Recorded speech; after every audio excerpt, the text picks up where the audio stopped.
मंडला जिले के अंजनिया क्षेत्र से इस वक्त की सबसे बड़ी और दिल दहला देने वाली खबर सामने आ रही है। बता दें, राष्ट्रीय राजमार्ग 30 पर देर रात एक भीषण सड़क हादसे ने 3 जिंदगियां छीन ली, जबकि एक युवक जिंदगी और मौत के बीच जूझ रहा है। बता दें, शनिवार देर रात करीब 1 बजे अहमदपुर चौराहा अंजनिया बाईपास के पास तेज रफ्तार ट्रक अनियंत्रित होकर पलट गया। हादसा इतना भयावह था कि मौके पर चीख पुकार मच गई और कुछ ही पलों में पूरा इलाका दहल उठा। मिली जानकारी के मुताबिक ट्रक रायपुर की ओर से सरिया लेकर आ रहा था। ओवरटेक करने के दौरान अचानक सड़क किनारे मटर लोड कर रही पिकअप सामने आ गई। पिकअप को बचाने की कोशिश में ट्रक चालक ने नियंत्रण खो दिया और सड़क किनारे खड़े ढाबा संचालक को रौंदते हुए ट्रक पलट गया। इस दर्दनाक हादसे में महिष्मती ढाबा के संचालक शीतल गुप्ता, पिकअप वाहन में सवार एक व्यक्ति और ट्रक में बैठा करीब 11 वर्षीय मासूम बच्चा, तीनों की मौके पर ही मौत हो गई।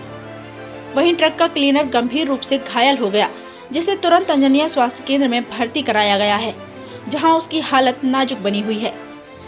प्रत्यक्षदर्शियों का कहना है कि हादसा इतना भयावह था कि शुरुआत में शवों की पहचान कर पाना बेहद मुश्किल हो गया। चारों ओर वाहन के हिस्से और खून से सनी सड़क हादसे की भयावहता बयां कर रही थी। हादसे के बाद ट्रक चालक मौके से फरार हो गया, जिसकी तलाश में पुलिस जुट गई है। ट्रक को जब्त कर लिया गया है और मामले की गहन जांच की जा रही है।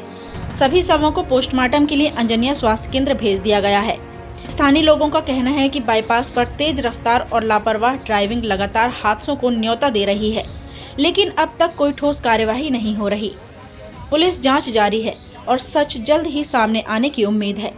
मंडला से महिष्मती लाइव के लिए दीपक जाट की रिपोर्ट। रात 1 बजे के आसपास पुलिस चौकी अंजनिया को खबर मिली थी कि अहमदपुर जो चौराहा है, चौकी से जो 1 किलोमीटर की दूरी पर है, घाटी तरफ से आने वाले एक ट्रक ने वहां टक्कर मारी और खुद भी पलट गया है। पुलिस ने मौके पर जाके देखा, वहां रेस्क्यू कराया लोगों के सहयोग से, तो उसमें 2 लोग ट्रक के नीचे दब गए थे और एक ढाबा संचालक है जो वहीं पड़ोस में, उसको भी चोट आई थी, जिसमें 3 लोगों की मौत हो गई थी। और जो ट्रक का क्लीनर था उसका भी पैर दब गया था, तो उसको भी निकाल के पुलिस के द्वारा हॉस्पिटल भेज दिया गया, जो इलाजरत है।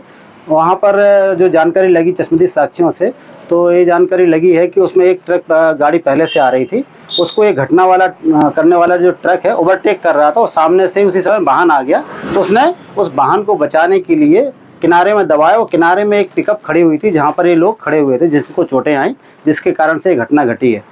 घटना पर पहुंचकर मेरे द्वारा भी पुलिस अधीक्षक महोदय के निर्देश पर वहां पर निरीक्षण किया गया, क्योंकि उसमें बड़ी घटना घटी है।